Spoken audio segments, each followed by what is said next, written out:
So today we're back talking about Claressa Shields once again. And the reason for that is because I had to do an update on Claressa Shields versus these content creators. And once again, I have to emphasize this point. If you don't like someone or you don't like what they're saying, you always have the option to simply not listen. You know what I'm saying? That's why it's very clear to me that Claressa Shields is chronically online. And this is the same cycle we see over and over again with celebrities, reality stars, athletes, all of them.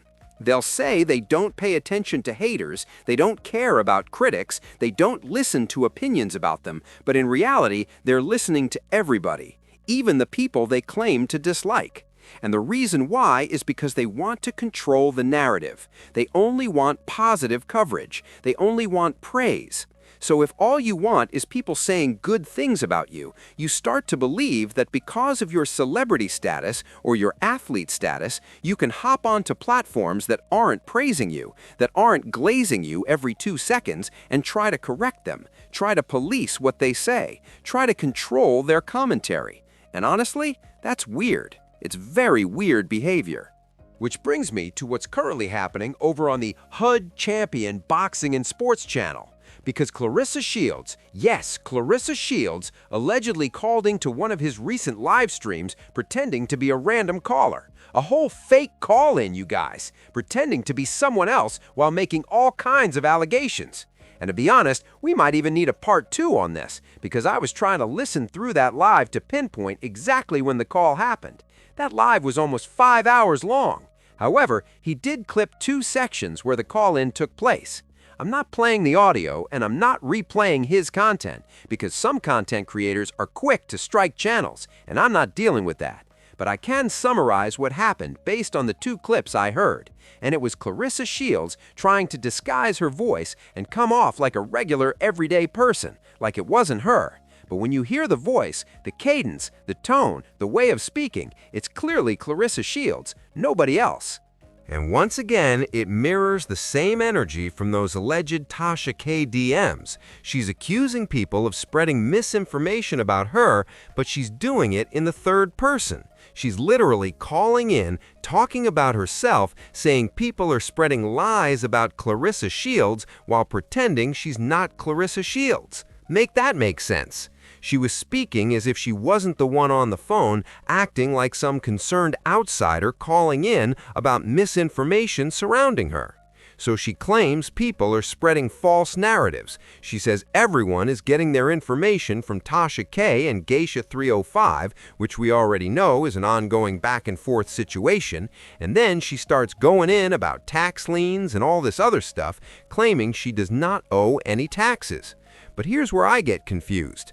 I don't recall anyone saying Claressa Shields owed taxes. From what I remember, the discussion was about Papoose allegedly owing taxes. That's what Tasha K talked about.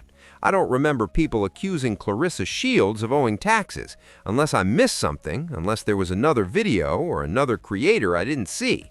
But to my knowledge, that wasn't the claim.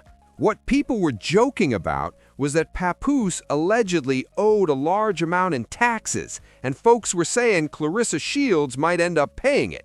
That's what I thought the conversation was. So again, if I'm missing something, correct me, but that's how I remember it. And then there's the whole $8 million deal situation, because the alleged caller, aka Claressa Shields, was really hung up on that. She kept emphasizing that she signed the most lucrative deal in boxing history, that $8 million is a lot of money, and people don't understand how big that is. Okay, cool. But the real question is, how much of that is left after taxes? Are you getting all of that up front, or are you going to have to pay a significant portion back once you report it to the government, once you report it to the IRS? That's the part people are actually questioning. You know what I'm saying? One way or another, you can't just magically receive $8 million and act like it's completely tax-free. That's not how this works. Somewhere along the line, the money is coming out. And on top of that, if you have a team, if you have a manager, a publicist, agents, lawyers, whoever, everybody is getting their percentage. Everybody gets paid. So the real question becomes, what are you actually left with once all the deductions are taken out? Did you already shave off the 30% for taxes right away, or is that something you're going to have to deal with later when you file and report everything? Because either way, taxes don't disappear. They're going to be paid eventually. There's no way around that. So that's one part of this. But overall, this entire situation is wild to me. You have someone who keeps saying they're not online, they don't care about negativity, they don't listen to critics, yet they're hopping on every single platform trying to change the narrative. And the thing about social media is this: you can't control it. You just can't. This isn't your arena. This isn't something you can dominate the way you do in boxing. You cannot force people to change their opinions. It doesn't work like that. Another thing she brought up was how she's never had a criminal record, she's a good person, she's never done X, Y, or Z, and she doesn't understand why so many people have negative things to say about her. And it's like, are we not looking in the mirror? You're constantly cussing people out online. You're consistently dragging black women specifically. But then you turn around and say, oh, it's always black women, it's always light-skinned black women coming at me. Like, do you not hear yourself? So, that happens, right? Then, Hood Champion Boxing and Sports tried to explain to Claressa Shields that the concern isn't coming from just one type of person. He said there are women watching from age 30 and up. He even mentioned an 82-year-old caller who was genuinely concerned about Claressa Shields, concerned about the defamatory and slanderous comments made about Laila Ali, concerned about the repeated attempts to damage Laila Ali's reputation and legacy, and even going after her father, all just to stay in the headlines and keep herself relevant and trendy. And honestly, y'all, this whole thing is just crazy. It really is. Another point Claressa Shields made was that people are lying on her name and that her career and image are ruined, and she refuses to accept that reality. But here's the contradiction. Claressa Shields herself is the one who said she's been blackballed. She told us that. She admitted that even before people started saying the situation with Papoose was hurting her image, hurting her brand opportunities, hurting potential deals. She said it herself. She said brands don't want to work with her, companies don't want to deal with her, but instead of taking accountability, she blames unnamed powers that be, saying they're trying to block her success. And that's why she keeps bringing up this $8 million boxing deal like it's proof of something. But here's my thing. You could have allowed Laila Ali to mentor you. You could have taken her advice. You didn't like what she was telling you, and instead of learning from it, you rejected it.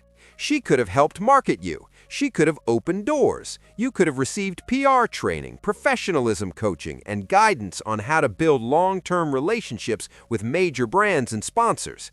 That is worth far more than $8 million. Way more. You could have been sitting comfortably, collecting checks for multiple brands, barely having to lift a finger, just eating off that. But instead, you chose to go back and forth with Laila Ali. You chose to burn that bridge. You chose to destroy that relationship and that connection. And that's what people are reacting to.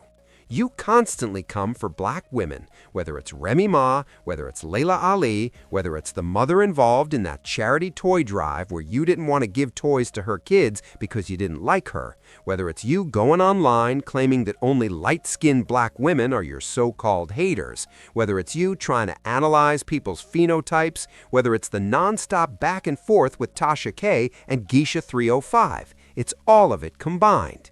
And at some point, people are asking, when does the introspection happen? When does the self-reflection kick in? When do you realize that the issue might actually be internal? The problem is how you treat people. The problem is how mean you are online. That's what people are responding to. They're reacting to your behavior. You're treating every black woman on the internet like she's standing across from you in a boxing ring. You don't want advice. You don't want feedback. You call everyone a liar. You say everyone is spreading misinformation. And you keep twisting the receipts that Tasha K presented, which were about Papoose and I believe Remy Ma. I don't recall anyone saying Claressa Shields owed taxes. But again, taxes are inevitable. You can't just sign an $8 million deal and think the IRS isn't coming. Either it's going to come out on the back end when you report it, or a chunk was already taken up front. 30%, or whatever the rate is in your state. Either way, it's coming out. That's just reality. But the original conversation was about Papoose allegedly owing hundreds of thousands of dollars in tax debt dating back to 2012. So, with all that said, there it is. That's it. That's all. Finito. End of the road, end of the line for this video. Let me know what you think in the comments. Don't forget to like, comment, and subscribe. Hit that notification bell so you're notified the moment I upload new content. And with that being said, I'll talk to you all again very soon.